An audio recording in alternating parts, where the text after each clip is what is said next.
ಕರ್ನಾಟಕದ ರಾಜಕೀಯ ಇತಿಹಾಸದಲ್ಲಿ ಒಂದು ಫ್ಯಾಮಿಲಿ, ಒಂದು ಸಾಮ್ರಾಜ್ಯ ಎಂದು ಕರೆಸಿಕೊಳ್ಳುವ ಶಕ್ತಿಶಾಲಿ ವ್ಯಕ್ತಿತ್ವ ರಮೇಶ್ ಜಾರಕಿಹೊಳಿ ಅವರ ಬದುಕು, ರಾಜಕೀಯ ಪ್ರಭಾವ ಮತ್ತು ಮುಖ್ಯವಾಗಿ ಅವರ ಅಪಾರ ಸಂಪತ್ತಿನ ವಿಸ್ತೃತ ವಿಶ್ಲೇಷಣೆಯ ಬಗ್ಗೆ ಇಂದು ನಾವು ಮಾತನಾಡ್ತಾ ಇದ್ದೀವಿ.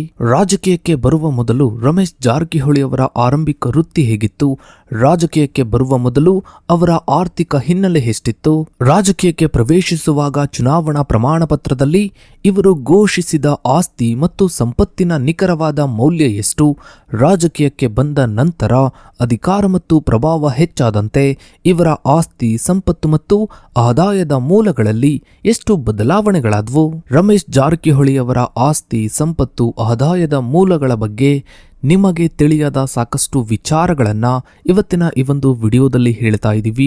ವಿಡಿಯೋ ತುಂಬಾನೇ ಇಂಟ್ರೆಸ್ಟಿಂಗ್ ಆಗಿದೆ ಫ್ರೆಂಡ್ಸ್. ವಿಡಿಯೋವನ್ನ ಎಲ್ಲೂ ಸ್ಕಿಪ್ ಮಾಡದೆ ಸಂಪೂರ್ಣವಾಗಿ ನೋಡಿ. ರಮೇಶ್ ಜಾರಕಿಹೊಳಿ ಅವರು ಕಬ್ಬು ಬೆಳೆಯುವ ಪ್ರಮುಖ ಕುಟುಂಬದ ಹಿನ್ನೆಲೆಯಿಂದ ಬಂದವರು. ಇವರ ಆರ್ಥಿಕ ವೃತ್ತಿ ಜೀವನವು ಬೆಳಗಾವಿ ಜಿಲ್ಲೆಯ ಕೃಷಿ, ವ್ಯಾಪಾರ, ಆರ್ಥಿಕತೆಯನ್ನ ಅವಲಂಬಿಸಿದೆ. 1999ರಲ್ಲಿ ರಾಜಕೀಯ ಪ್ರವೇಶಿಸಿದ ನಂತರ ಇವರ ಘೋಷಿತ ಸಂಪತ್ತು ಸ್ಥಿರವಾಗಿ ಏರಿಕೆಯಾಗುತ್ತಾ 2018ರ ಹೊತ್ತಿಗೆ 96.71 ಕೋಟಿ ಗರಿಷ್ಠ ಮಟ್ಟವನ್ನು ತಲುಪುತ್ತೆ. ಈ ಆರ್ಥಿಕ ಬಲವು ಮುಖ್ಯವಾಗಿ ಸಕ್ಕರೆ ಕಾರ್ಖಾನೆಗಳು, ಗಣಿಗಾರಿಕೆ ಮತ್ತು ಸಹಕಾರಿ ಬ್ಯಾಂಕ್ ವಲಯದಲ್ಲಿನ ಇವರ ಮತ್ತು ಇವರ ಕುಟುಂಬದ ಹಿಡಿತದಿಂದ ಬಂದಿದೆ. 2023ರ ಕರ್ನಾಟಕ ವಿಧಾನಸಭಾ ಚುನಾವಣೆಗೆ ಸಲ್ಲಿಸಿದ ಅಫಿಡವಿಟ್ನಲ್ಲಿ ರಮೇಶ್ ಜಾರಕಿಹೊಳಿಯವರ ಒಟ್ಟು ಘೋಷಿತ ಆಸ್ತಿಯು ನಾಟಕೀಯವಾಗಿ 49.27 ಕೋಟಿಗೆ ಇಳಿದಿದೆ. ಇದು ಕೇವಲ 5 ವರ್ಷಗಳಲ್ಲಿ 49%ರಷ್ಟು ಕಡಿತವನ್ನು ಪ್ರತಿನಿಧಿಸುತ್ತದೆ. ಸ್ಥಿರಾಸ್ತಿಗಳಲ್ಲಿನ ತೀವ್ರ ಕುಸಿತವು ಪ್ರಮುಖವಾದ ಆಂತರಿಕ ಆಸ್ತಿ ವಿಭಜನೆ ಅಥವಾ ಪುನರ್ರಚನೆಯನ್ನು ಸೂಚಿಸುತ್ತೆ. ಇದೇ ಅವಧಿಯಲ್ಲಿ ಇವರ ಹೊಣೆಗಾರಿಕೆಗಳು ಅಂದರೆ ಸಾಲಗಳು 43.48 ಕೋಟಿಗೆ ಏರಿವೆ. ಪರಿಣಾಮವಾಗಿ ಇವರ ನಿವ್ವಳ ಮೌಲ್ಯವು ಕೇವಲ 5.79 ಕೋಟಿಗೆ ಕುಸಿದಿದೆ. ಇದು ಇವರ ಆರ್ಥಿಕ ಪ್ರೊಫೈಲ್ನಲ್ಲಿನ ಹೆಚ್ಚಿನ ಸಾಲದ ಹೊರೆಯನ್ನ ಎತ್ತಿ ತೋರಿಸುತ್ತೆ. ಇವರ ವ್ಯವಹಾರಗಳ ಮೇಲೆ ಗಂಭೀರ ಕಾನೂನು ಪರಿಶೀಲನೆ ಇದೆ. ಇವರ ಒಡೆತನದ ಸೌಭಾಗ್ಯಲಕ್ಷ್ಮಿ ಶುಗರ್ಸ್ ಲಿಮಿಟೆಡ್ ಕಂಪನಿಯು ಕರ್ನಾಟಕ ರಾಜ್ಯ ಸಹಕಾರಿ ಅಪೆಕ್ಸ್ ಬ್ಯಾಂಕ್ ಮತ್ತು 4 ಜಿಲ್ಲಾ ಸಹಕಾರಿ ಬ್ಯಾಂಕುಗಳಿಗೆ 439.12 ಕೋಟಿಗೂ ಹೆಚ್ಚು ಸಾಲವನ್ನು ವಂಚಿಸಿರುವ ಆರೋಪದ ಮೇಲೆ ಸಿಬಿಐ ಆರ್ಥಿಕ ಅಪರಾಧ ವಿಭಾಗವು ದೋಷಾರೋಪಣಾ ಪಟ್ಟಿಯನ್ನು ಸಲ್ಲಿಸಿದೆ.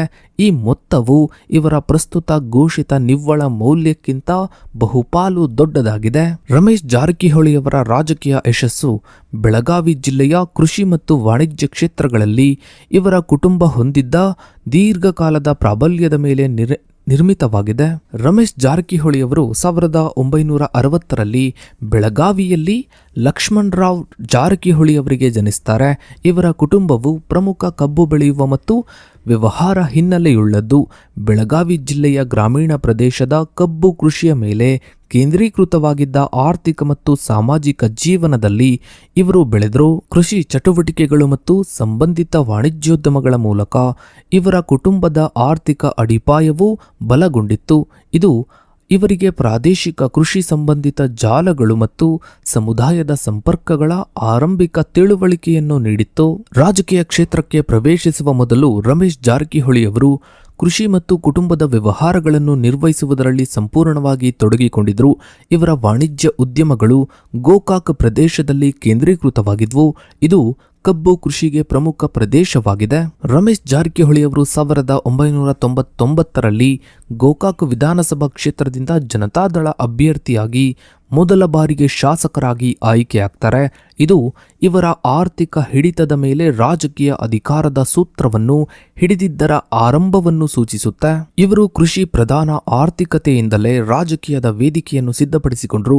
ಇದು ರಾಜಕೀಯ ಅಧಿಕಾರವು ಕೇವಲ ಸಾರ್ವಜನಿಕ ಸೇವೆಗಿಂತ ಹೆಚ್ಚಾಗಿ ಒಂದು ಕುಟುಂಬದ ಬೃಹತ್ ವಾಣಿಜ್ಯ ಮತ್ತು ಕೃಷಿ ಸಂಬಂಧಿತ ಹಿತಾಸಕ್ತಿಗಳನ್ನು ಬಲಪಡಿಸಲು ಮತ್ತು ರಕ್ಷಿಸಲು ಅಗತ್ಯವಾದ ಸಾಧನವಾಗಿ ಕಾರ್ಯನಿರ್ವಹಿಸುವ ಪ್ರಾದೇಶಿಕ ಮಾದರಿಯನ್ನು ಪ್ರತಿಬಿಂಬಿಸುತ್ತೆ. ರಮೇಶ್ ಜಾರಕಿಹೊಳಿಯವರ ಘೋಷಿತ ಆಸ್ತಿಯು 2008ರಿಂದ 2018ರವರೆಗೆ ಸ್ಥಿರವಾಗಿ ಮತ್ತು ವೇಗವಾಗಿ ಹೆಚ್ಚಾಯಿತು. 2008ರಲ್ಲಿ ಘೋಷಿಸಿದ ಅವಧಿಯಲ್ಲಿ ಇವರ ಒಟ್ಟು ಆಸ್ತಿ ಸುಮಾರು 28.56 ಕೋಟಿಗಳಷ್ಟಿತ್ತು ಮತ್ತು ಇವರ ಹೊಣೆಗಾರಿಕೆಗಳು ಕೇವಲ 0.64 ಕೋಟಿಗಳಷ್ಟಿದ್ವು. ನಂತರ 2013ರ ಘೋಷಣೆಯಲ್ಲಿ 5 ವರ್ಷಗಳಲ್ಲಿ ಆಸ್ತಿಗಳು ದ್ವಿಗುಣಗೊಂಡ್ವು, 57.94 ಕೋಟಿಗೆ ತಲುಪಿದ್ವು. ಈ ಅವಧಿಯಲ್ಲಿ ಚರಾಸ್ತಿಗಳು 22.05 ಕೋಟಿಗೂ ಹೆಚ್ಚು ಮತ್ತು ಹೊಣೆಗಾರಿಕೆಗಳು 12.11 ಕೋಟಿ ಗಣನೀಯವಾಗಿ ಹೆಚ್ಚಾಗಿದ್ವು. ಇದು ಇವರ ವ್ಯವಹಾರ ಹೂಡಿಕೆಗಳ ವಿಸ್ತರಣೆಯನ್ನ ಸೂಚಿಸುತ್ತೆ. ನಂತರ 2018ರ ವಿಧಾನಸಭಾ ಚುನಾವಣೆ ಅಥವಾ 2019ರ ಉಪಚುನಾವಣೆಯ ಅಫಿಡವಿಟ್ ಪ್ರಕಾರ ಇವರ ಸಂಪತ್ತು ಗರಿಷ್ಠ ಮಟ್ಟವನ್ನ ಏರಿತ್ತು. ಒಟ್ಟು ಆಸ್ತಿಯ ಮೌಲ್ಯವು 96.71 ಕೋಟಿಗೆ ತಲುಪಿತ್ತು. ಈ ಅವಧಿಯು ಇವರು ಸಿದ್ದರಾಮಯ್ಯ ನೇತೃತ್ವದ ಸರ್ಕಾರದಲ್ಲಿ ಅಂದರೆ 2016ರಲ್ಲಿ ಸಚಿವರಾಗಿ ಸೇವೆ ಸಲ್ಲಿಸಿದ ಅವಧಿಯನ್ನು ಸಹ ಒಳಗೊಂಡಿದೆ. ಈ ಆಸ್ತಿಯಲ್ಲಿ ಸುಮಾರು 60.41 ಕೋಟಿ ಸ್ಥಿರಾಸ್ತಿಗಳಾಗಿದ್ವು. ಇದು ಭೂಮಿ ಮತ್ತು ರಿಯಲ್ ಎಸ್ಟೇಟ್ನಲ್ಲಿ ಇವರ ದೊಡ್ಡ ಹಿಡಿತವನ್ನು ಸೂಚಿಸುತ್ತೆ. ಆದರೆ 2023ರ ವಿಧಾನಸಭಾ ಚುನಾವಣೆಯಲ್ಲಿ ರಮೇಶ್ ಜಾರಕಿಹೊಳಿಯವರ ಆಸ್ತಿ ಮೌಲ್ಯದಲ್ಲಿ ನಾಟಕೀಯವಾಗಿ ತೀವ್ರ ಕುಸಿತ ಕಂಡಿದೆ. ಒಟ್ಟು ಆಸ್ತಿ ಮೌಲ್ಯವು 96.71 ಕೋಟಿಯಿಂದ 49.27 ಕೋಟಿಗೆ ಇಳಿದಿದೆ. ಬರೋಬ್ಬರಿ 47.44 ಕೋಟಿಗಳ ಕುಸಿತ. ಹಿಂದೂ ಪತ್ರಿಕೆಯ ವರದಿಯ ಪ್ರಕಾರ ಇದು 2018ರ ಆಸ್ತಿಯ ಕೇವಲ 39% ರಷ್ಟಿದೆ. ಒಟ್ಟು ಆಸ್ತಿಯ ಕುಸಿತಕ್ಕೆ ಪ್ರಮುಖ ಕಾರಣ ಸ್ಥಿರಾಸ್ತಿಗಳಲ್ಲಿನ ತೀವ್ರ ಇಳಿಕೆಯಾಗಿದೆ.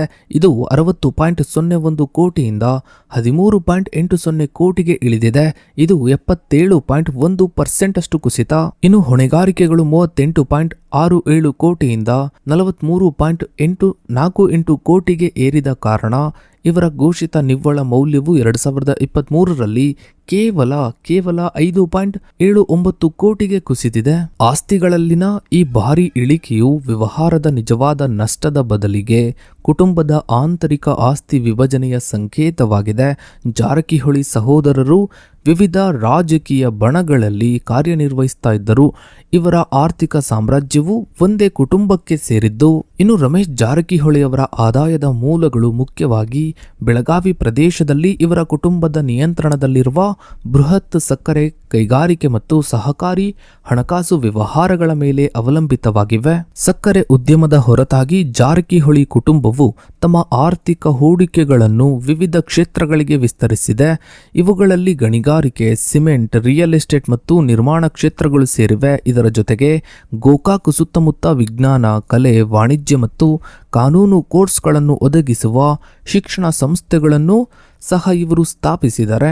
ಸಾಮಾನ್ಯ ಕೃಷಿ ಕುಟುಂಬದಿಂದ ಬಂದ ರಮೇಶ್ ಜಾರಕಿಹೊಳಿ ಅವರು ತಮ್ಮ ಕಷ್ಟಪಟ್ಟು ರಾಜಕೀಯದಲ್ಲಿ ಬೆಳೆದು ಇವತ್ತು ಕೋಟ್ಯಾಧಿಪತಿಯಾಗಿದ್ದಾರೆ. ಕೋಟ್ಯಾಧಿಪತಿ ಆದ್ರೂ ಕೂಡ ಜನರ ಹಿತಾಸಕ್ತಿಗೆ, ಜನರ ಅಭಿವೃದ್ಧಿಗೆನೆ ಅವರು ಮೊದಲ ಆದ್ಯತೆಯನ್ನ ನೀಡ್ತಾ ಬಂದಿದ್ದಾರೆ. ಸೊ ಫ್ರೆಂಡ್ಸ್, ಇದಾಗಿತ್ತು ಇವತ್ತಿನ ಈ ಒಂದು ವಿಡಿಯೋದ ಬಗ್ಗೆ ನಿಮ್ಮ ಅನಿಸಿಕೆ ಅಭಿಪ್ರಾಯಗಳನ್ನ ತಪ್ಪದೆ ಕಮೆಂಟ್ ಸೆಕ್ಷನ್ ಅಲ್ಲಿ ಕಮೆಂಟ್ ಮಾಡಿ. ಹಾಗೆ ವಿಡಿಯೋಗೊಂದು ಲೈಕ್ ಮಾಡ್ತಾ ವಿಡಿಯೋನ ಆದಷ್ಟು ಎಲ್ಲ ಕಡೆ ಶೇರ್ ಮಾಡಿ. ನೀವಿನ್ನು ನಮ್ಮ ಚಾನಲ್ಗೆ ಸಬ್ಸ್ಕ್ರೈಬ್ ಆಗಿಲ್ಲ ಅಂದ್ರೆ ಕೆಳಗಡೆ ಕಾಣೋ ಸಬ್ಸ್ಕ್ರೈಬ್ ಬಟನ್ ಕ್ಲಿಕ್ ಮಾಡಿ. ಹಾಗೆ ಪಕ್ಕದಲ್ಲಿ ಕಾಣೋ ಬೆಲ್ ಐಕಾನ್ ಕೂಡ ಕ್ಲಿಕ್ ಮಾಡಿ. Thanks for